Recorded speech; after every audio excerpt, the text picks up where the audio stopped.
My guest this week is an event manager, label owner, DJ and advocate of everything bass. He's got over 6 years of experience in the live music industry, has ran live streams. The label has seen releases hit the likes of the iTunes and Beatport charts, and his brand is currently midway through a UK tour of shows. It's 1Forty. It's Tom Varney-Smith. Good afternoon, fella. How are you? I'm not so bad. How are you? I'm good, mate. I'm very, very good. It's a Sunday evening. This episode will be going out in 2 or 3 weeks' time. We're coming towards one of the things I'm noticing at the moment now. It's getting light again, which is lovely. It's getting light early doors. It's getting light at around 4 or 5.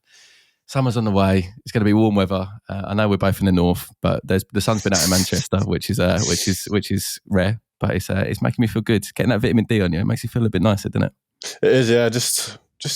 It inspires and motivates that bit more, doesn't it? Just like not being sat there in the darkness all the time. But, yeah. It does. As we were talking talking of sat there at the moment, we were talking a little bit beforehand, admiring your paneling in the background in your room. Just the interior of your gaff. I was complimenting it. Very nice, very nice. For anyone that's on the YouTube at the moment can see. I'm gonna like it's not Tom's handiwork, I'm afraid. No, shout out our last surfer. I wouldn't have a bloody clue. Yeah, she's done a solid job there. Like I said, mate, it's a very, very nice interior. A very, very nice interior. We're also talking about, so full disclosure, I was thinking about people that I have on the podcast. I'd say 60%, 70% of the people I've had on, I've met before. Like I've met once or twice. It's getting less and less common now, where obviously the podcast is getting a little bit bigger and other people are coming onto it. But we've met a couple of times. We were just saying there, sort of through our music career. Probably first time I had an interaction with you, and we'll get onto it later, was one of your first releases on the label, all the way back in 2016, 15? 17, was it? Yeah. Oh, okay, fair enough. And yeah, it was sort of covered 1Forty there on the, I'm not going to lie, I've unlisted those videos now on my YouTube channel because I wasn't really like, looking back now, and I'm like, I would like to go back to that new sort of style stuff again, but yeah, for anyone that's going to be listening to that and going, oh, I'm going to watch that video, sorry, they're gone for the moment. But and then we said about 2 years later, came to Huddersfield to see you do the 1Forty live event.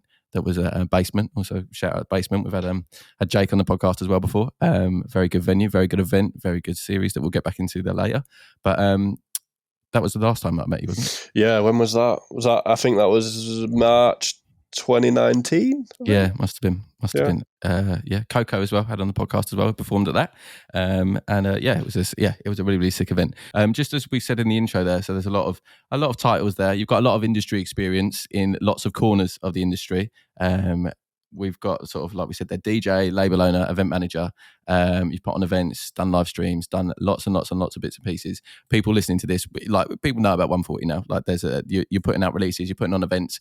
The brand's grown, the label's grown. But to take it all the way back to the start, what was sort of your introductions to music? Sort of what sort of lit the fire underneath you with sort of listening to music? What were you listening to around the house? What were sort of some of the first events that you were going to? Sort of first raves? Mine's a bit of a weird one, just because I don't really have any music background in my family. A lot of people tend to have someone who always kind of, I don't know, someone played an instrument, or someone always had a genre on around the house, or pushed them to sort of listen to stuff. Never really had that. Mine was all came from where I grew up, really. I had a couple of mates at the time in my local village where I lived, who had like grime on their Nokias, like grime garage, like early Nokias. Not a 3310, because you couldn't put music on that, but we're talking like some early coloured one. I can't remember. It had a silver back. It was like one of the nicest Nokias ever, and it was loud, really loud. Yeah. I couldn't tell you what model it was. Pretty much one of them, yeah. And that was like 2006, 2007, so I would have been like year 8-ish. Okay. And what are we talking, like live sets? Are we talking like what tunes? No, it was just like early like Lethal Bizzle, Fire Camp, nice. Wiley, Dizzy Rascal.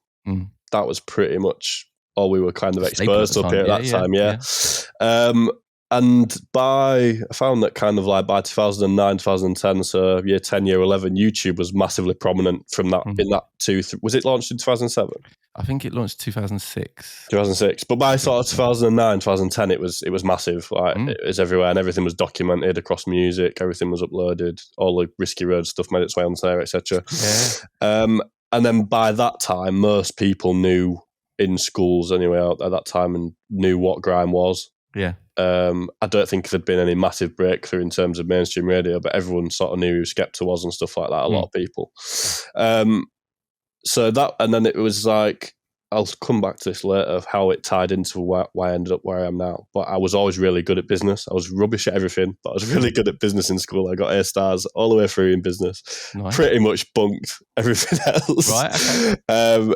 So yeah, I'll explain why that comes around in a bit. But and I met a mate.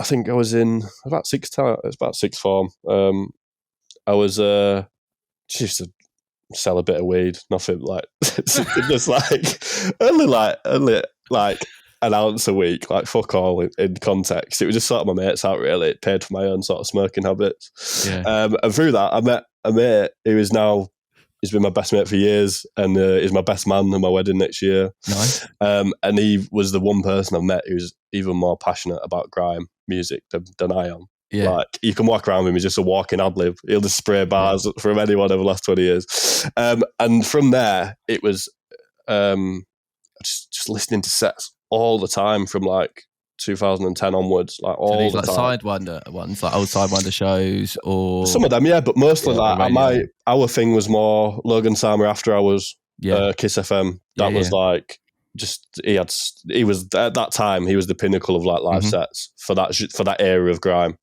Sidewind's a bit earlier and old Rin sets are a bit earlier, but I used to listen to that same way. But they were like what I used to spend and lock into every week and just rinse, like absolutely rinse them all.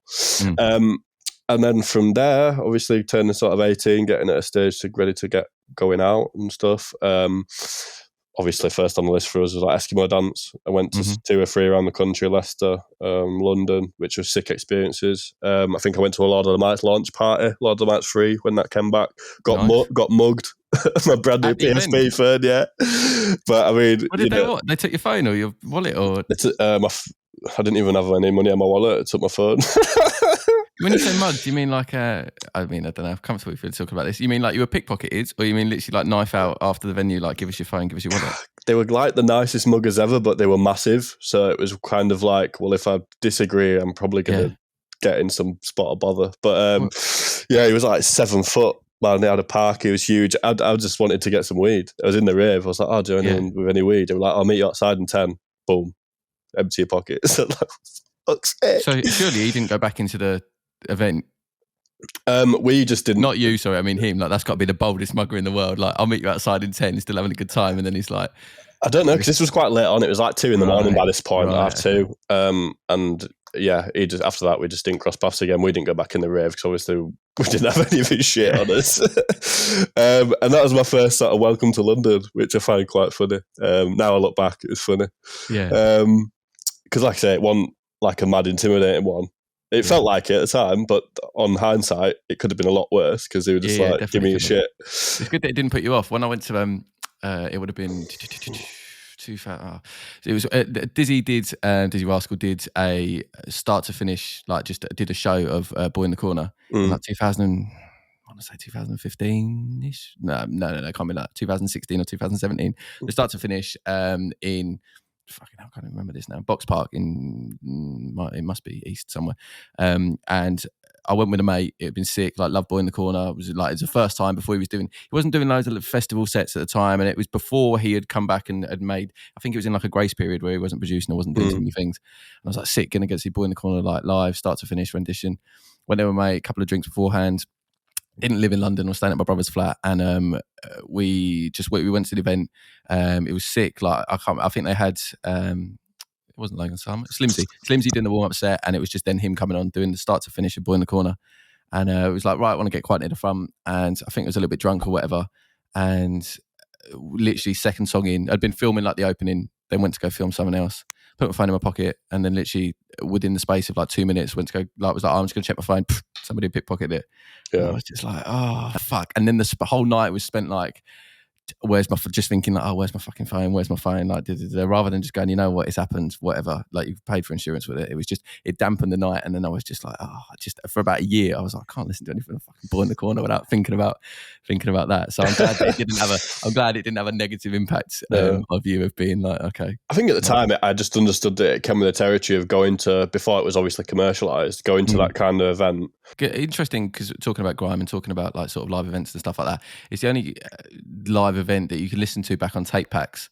And there did used to be obviously like horrendous, I think it was a bit more like gang culture in the late 90s, early 2000s type thing, where garage was coming a bit darker and other bits and pieces as well. But people getting knifed in the dance and people taking in guns and stuff like that as well. You can hear like on radio, there's a couple of famous sets where you can hear like the crowds, like they literally stop sets early on the people would have to go off because the crowd be getting too rowdy because they'd be going in too hard. There's a couple of like roll deep sets, and there might even be some nasty crew sets as well where like they're literally like bouncers come on and said we've got to leave, like this is the last song type thing, because the crowd is going so mad. And obviously where the crowd is going so mad, there's like people pushing and hitting, like starting, then people pulling out knives, and then they're like, right, we don't need this. Like you're getting too gassed. Everyone's getting too gassed. You've got to calm it down. Sets. And I was like, there's to my knowledge, no other scene or no other thing that has that sort of past thing of going, the crowd is getting too gassed, so we're locking it off early. Like you've got to leave, which is very unique to grime, and it's interesting to hear back and go back to those sets, and even to compare it to today, where you're like, oh, I don't know, you just don't get it anymore, which is good, obviously. Like nobody wants to be getting knifed, nobody wants to be getting shot or like threatened or anything like that. But it's it's interesting.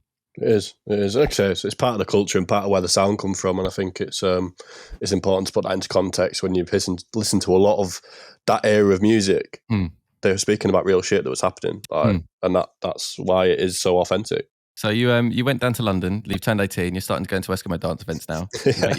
I'm just keeping it back on track there before I go down too many rabbit holes. So you've gone to London, you've turned 18, you're going to Eskimo dance events, you've met a very good customer, should we say, at sixth form, your mate. And what sort of like the next steps then for sort of DJing, for starting after that came around, it was Butters. Obviously, they were massive in London from sort of 2000. Might be wrong here, but I feel it's about 2009, 2010 onwards. And they're in around 2013, 2014, they did a monthly residency across Liverpool, Manchester and Leeds, and they did it for about 3 years. No idea how they did that. Every month coming up from London for 3 shows a month on a weeknight. Yeah. So for people listening, Butters is a label by Elijah and Skilliam, isn't it? Yes. Sorry. A brand and a label for Elijah and Skilliam. I'd like to say grime, but it's not necessarily just grime. It's just like bass music as well, isn't it? Yeah. Very much sort of branched out. But at the time, they massively helped spread the sound up here in a live sort of a club scenario. They were bringing up artists for... they brought up novelists, they brought up Newham Generals, they brought up Merla, they brought up Spooky, they brought up all these guys from London we never really ever got up here.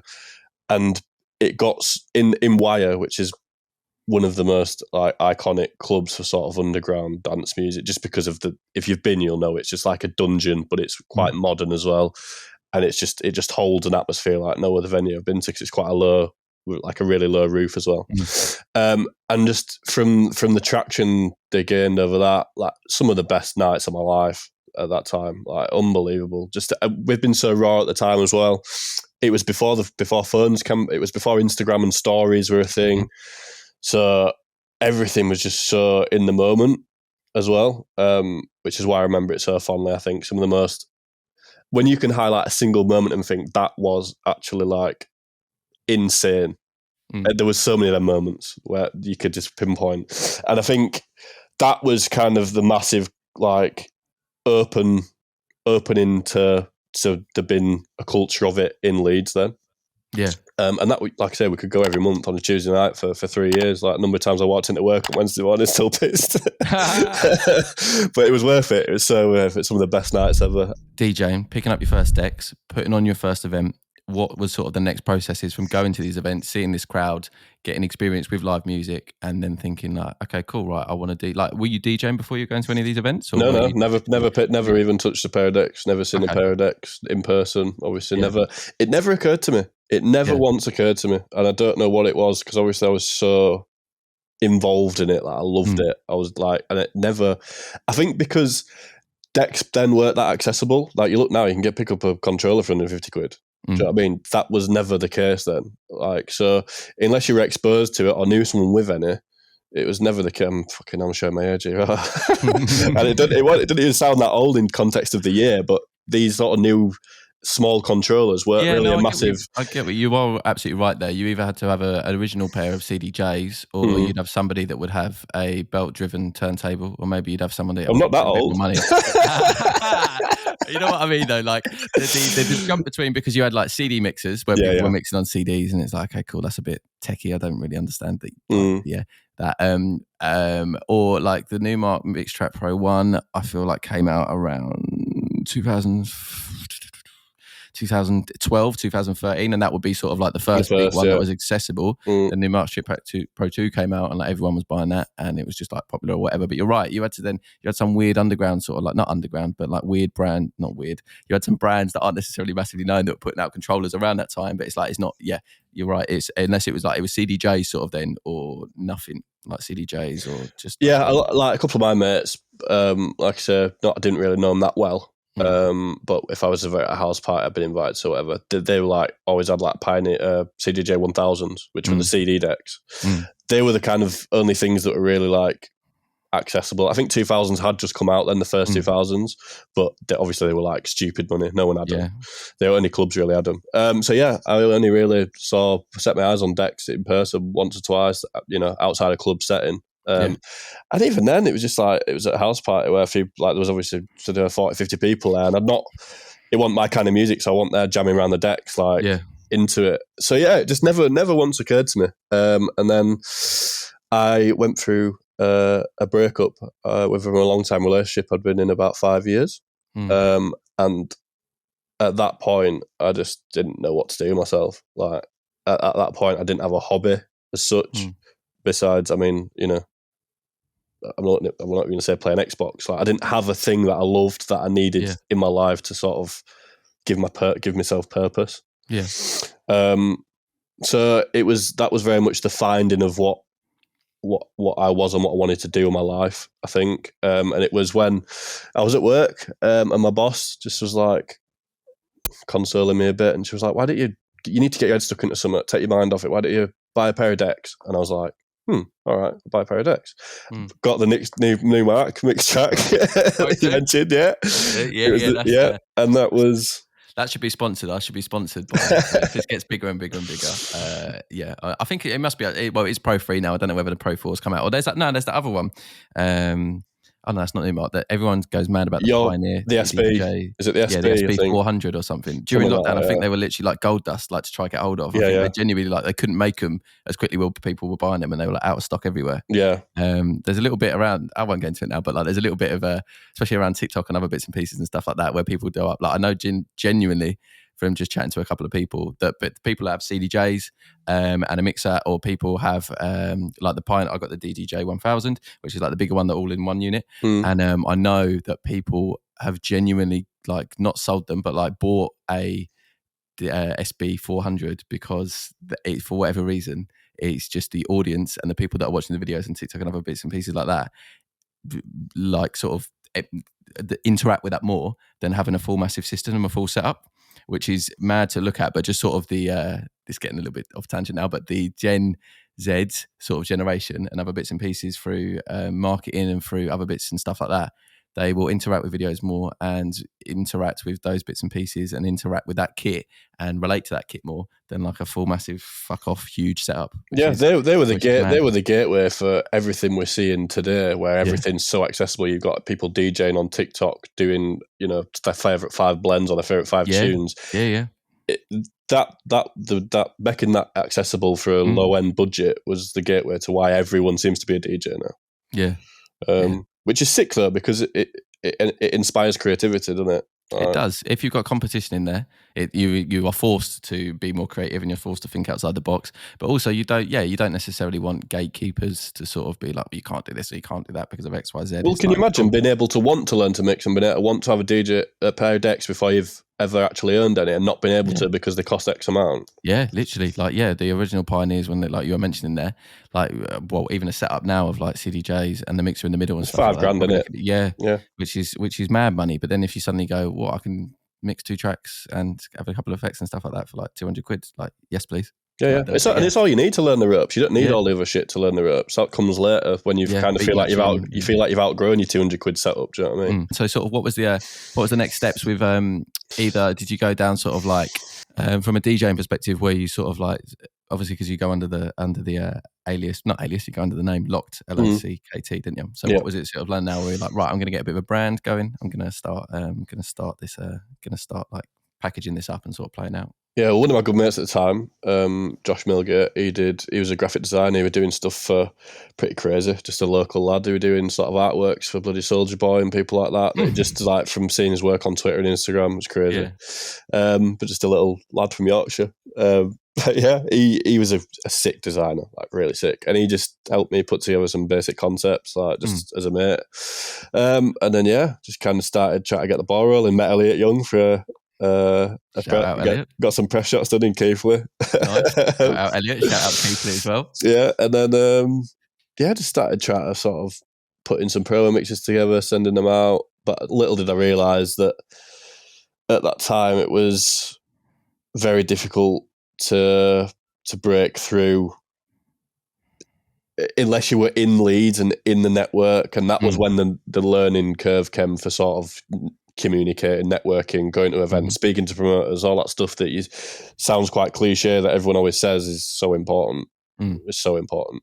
And some of them relationships I made going from them Butters early nights set the tone for what happened as I got older, but little did I know at the time. That was just me just having a chat and wanting to speak to the DJ that was playing. I wanted to speak to Elijah. But little did I know they would remember me for that. I was just hungry for more. I just wanted the next thing. And with that, Butters had just stopped. They'd taken a break. They'd done their 3 years. They'd announced that they were just going to, have a bit of a break, I think. And I was a bit lost because then my fix for the stuff that I was loving, I couldn't get anymore. So I was like, right, let's put my business knowledge to good use. I started working on a business plan. Because it started out just thinking of lineup ideas. And I was like, why don't I actually build this into like trying to have a crack at putting together a plan for an event? And then, as that went on, I kind of formalised a proper business plan with, I wanted to do it at Mint Club in Leeds. I'd scoped everything out, done all my research, what I wanted to do, the lineups. I'd managed to email some agents for quotes, for rough pricing. And I took it I was working out at my lunchtimes at work. And my boss, the same one I mentioned before, who said to get my deck, she just asked what it was I was working on. And she's like, all right, cool, yeah. And then 3 months later, she asked for a copy of it. And then a week after that, she was like, all right, I've had a look at this, let's do it, I want to do it. I was like, fucking hell, shit, we're on. And that was probably it was like spring 2016. Yeah. And then the launch event was October 2016 at Mint Club. So I took it to Mint, and they didn't really take a chance on unknown promoters at the time, but they just had some recent success of a brand called Reminisce, which was doing baseline, pretty much predominantly baseline, because it was very much the time that was Lengoland had just started. There was a bit of something there. TQD would just sort of emerge themselves from these Butters Nights as a new group. So it was at the time where it was just at the start of its come up. Like it bridged been like just an underground new wave genre thing. It was very much starting to so Mint sort of took a chance on us thinking, well, we could do with another night like that.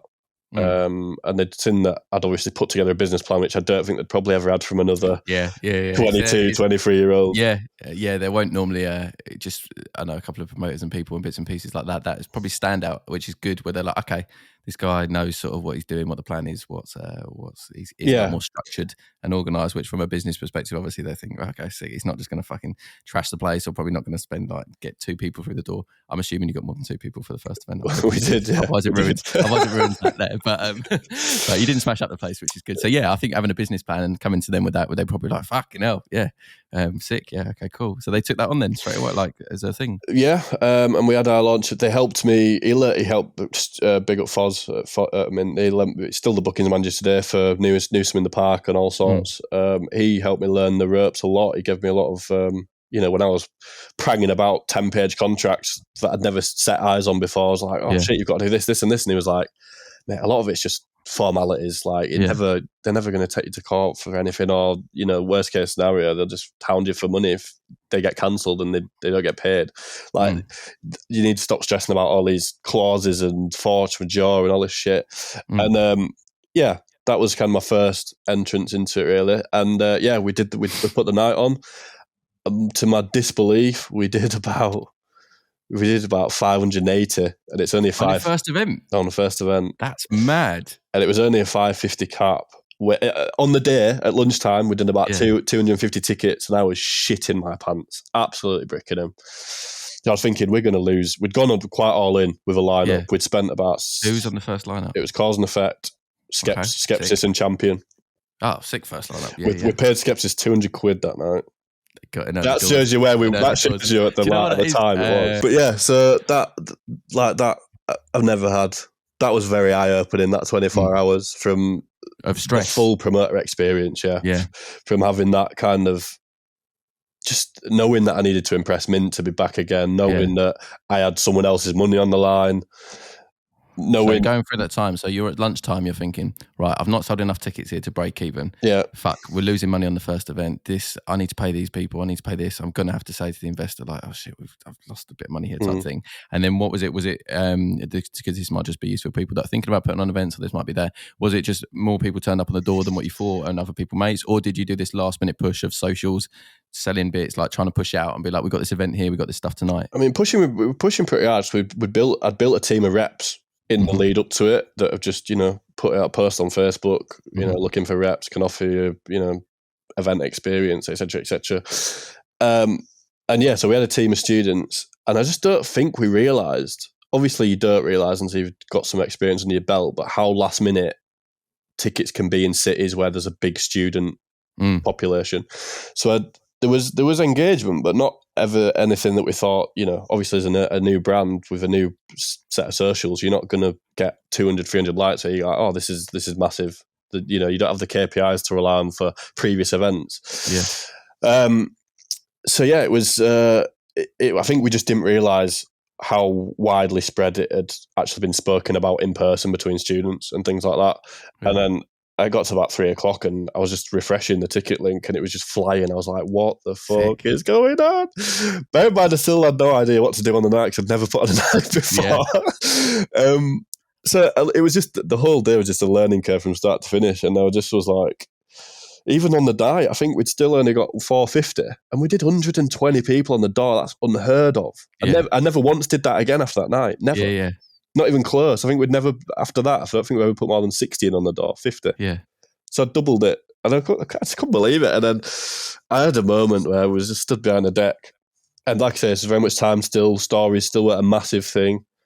And I just looked out and the whole place were going fucking bananas. And I was like, fucking done it. I fucking done it. I could not believe it. Like, bear in mind, I didn't have no student network. I didn't go to uni in Leeds. Mm-hmm.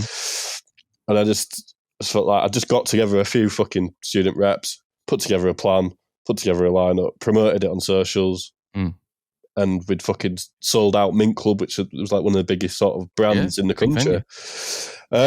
And yeah, that kind of set the foundations of everyone was happy as fuck. Let's carry on, let's crack on, let's go again.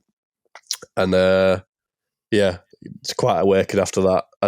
It kind of crossed path with some of the other questions because of the timeline of stuff. But no, that's all right, mate. We can just go. We'll just go through it naturally. So I was going to ask then. So you put on your first event, 2016. How long do you then leave it before you put on another event? Like you personally, like how did you leave it? Why did you leave it that time? The aim always was to do one a term. So we did one again in, I think the one after that was February. So it was October 16, and we did the second in February 17, and then we did May 17, and then October 17. And that was the run of 4 that we had in that stint. And it was, again, that whole year, everything's been a massive learning curve, to be fair. I don't need to carry on saying it. It's just, you're always learning on the job with promoting, I think, because there's just so many different things that you learned at the start of the year. Well, I mean, so the first event, obviously, the aim always was to put on a massive lineup. We broke even at that, even selling out, because it was like, let's make a splash, then we can take all the content for socials and make a splash beyond Leeds. And it did exactly that. Everyone was talking about it from one event, which was crazy. And it gave me a massive leg up when promoting stuff in Legoland or socials. People already knew what 1Forty was just from seeing it online after one event. And then you had people like Skepsis posting videos from it as well, who were, even for a 200 quid booking at the time, were massive. He could have easily been going out for 700-800 quid at that time, and it on the verge of breaking through. And yeah, the second event we had One Man, Notion, and Spooky. And that was the night I referred to when I spoke to you earlier. The same night, Detonate had sold out Chase and Status. I can't remember who else on the lineup. It was probably one of the biggest D&B night lineups we've ever had in Leeds. Yeah. And TQD had sold out Mission down the road, which was about 1,000 caps. So that was like 3,500 of our target market there gone. Yeah. A lot of them students, because Detonate. And One Man wasn't kind of he wasn't baseline. He wasn't the pull that baseline and drum and bass had. So directly competing with two of the biggest baseline and drum and bass. So we lost it was like I say, 1 step forward, 2 step back. So we lost about 3.5-4 grand on that night.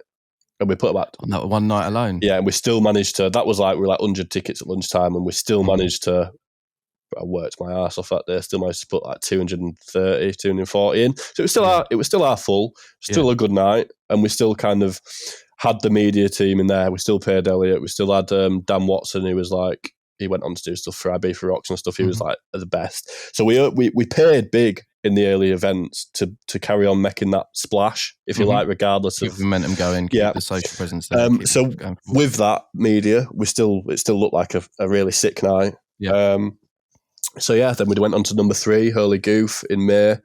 Holy Goof was, I think he just released that Skepta bootleg, and he was the name on everyone's tongue. And I think we only paid a grand for him about 6 months before that, and he probably doubled in that time. And we did put him, Slimsy, Killer P, and who else was on that? Darksy.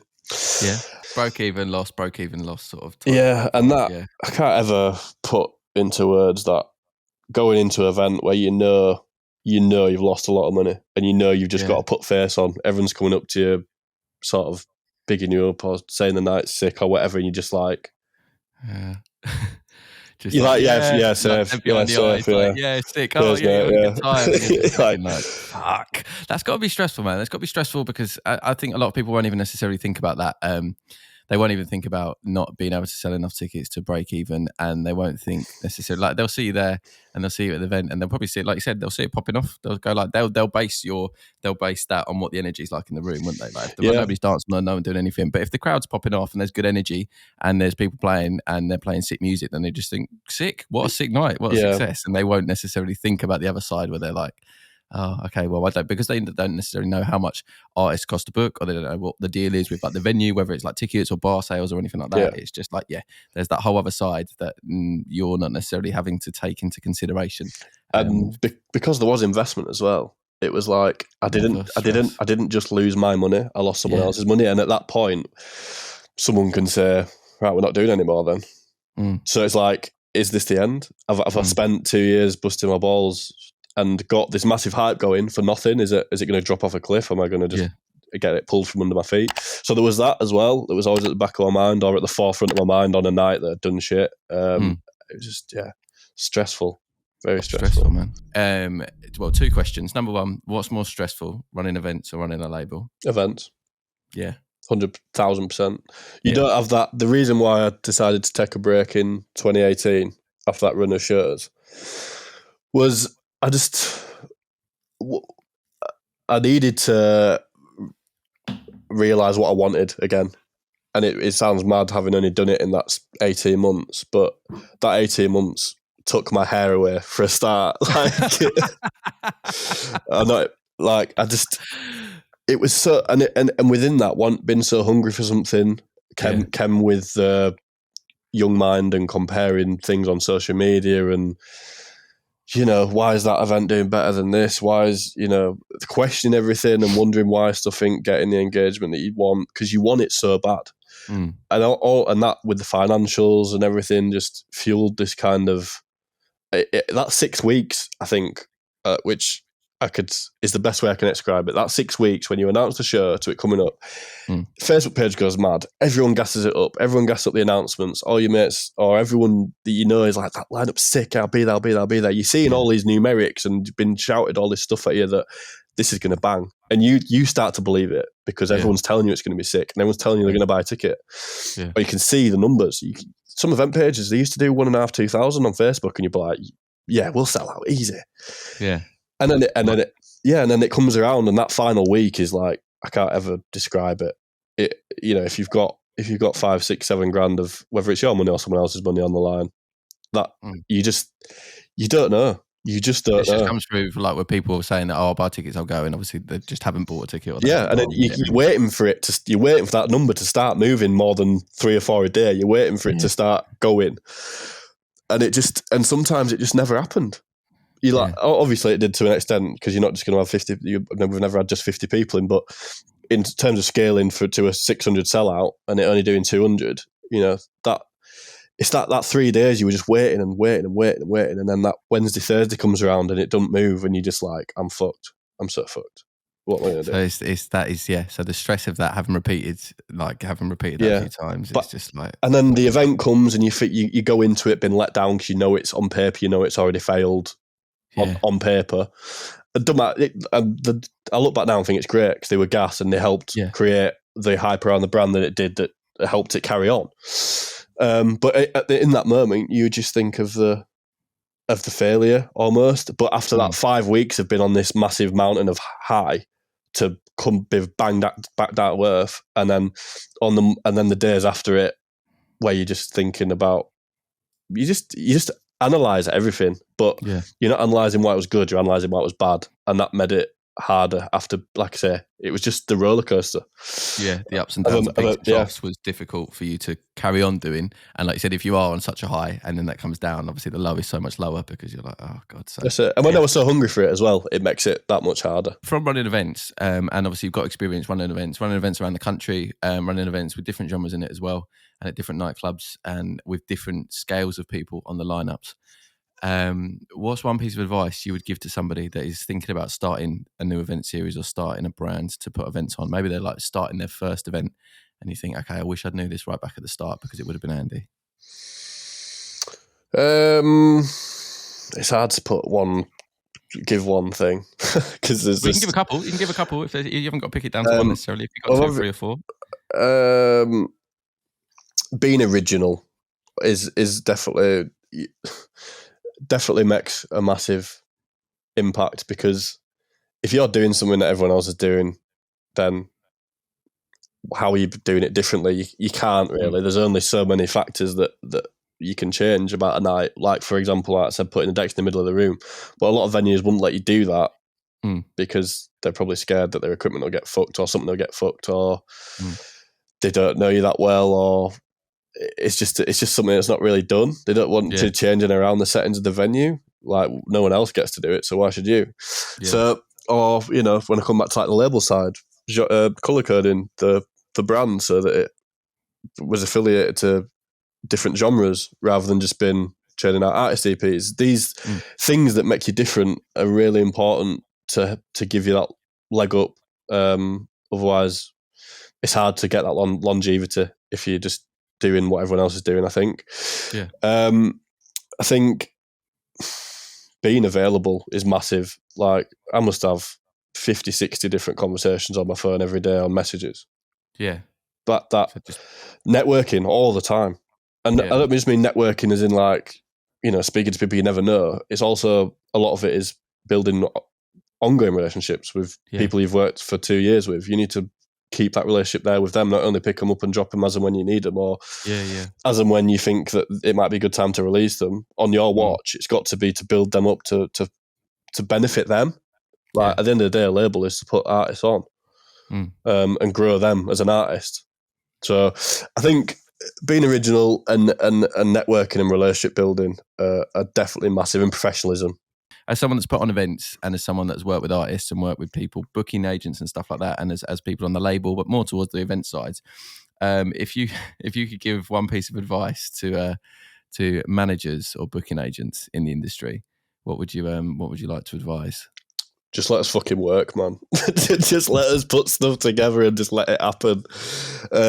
Like with anything, teamwork makes the dream work. And again, it sounds cliche as fuck, but if not everyone's on the same page with something, you just see sort of segments in stuff. You don't. If people look at Grime's a perfect example, look at what happened when they all started working together and then where it got to. It broke through on an unimaginable scale. And that's what happens when people work together. Yeah. And Elijah put a viral tweet up probably a couple of months ago about headline billing. It was like sometimes you don't see your favourite artist on the same lineup because they argue about where they should be on a JPEG that gets posted to the internet. Very good. I didn't see that tweet, but that's very good. And it was very just good. Like... That's funny because I reckon obviously he would have had, well, I'm sure you probably know who he's talking about there, but yeah, there's somebody probably saw that tweet and was like, that's about me. Someone's manager that's been like, oh, that's about me and me arguing, saying I want this artist to be higher. Well, that's why I love what Elijah's kind of doing with Yellow Square stuff now, is because he's always making people think, and that's not just anyone, that's professionals. He's making the internal industry think about what they're doing. But he won't call anyone out on it. It was just him speaking his mind on Twitter, and he didn't direct it at anyone or indirect anyone. I don't think they're doing many shows or anything really. It was more just problem areas in the industry that we could make better, and we could make more sick things happen if these certain obstacles were in the way or people had different mindsets towards stuff. Because, and he said this in the thread of the tweets, whoever's buying a ticket to that event isn't thinking, oh, well, he's not on that place on the lineup, so...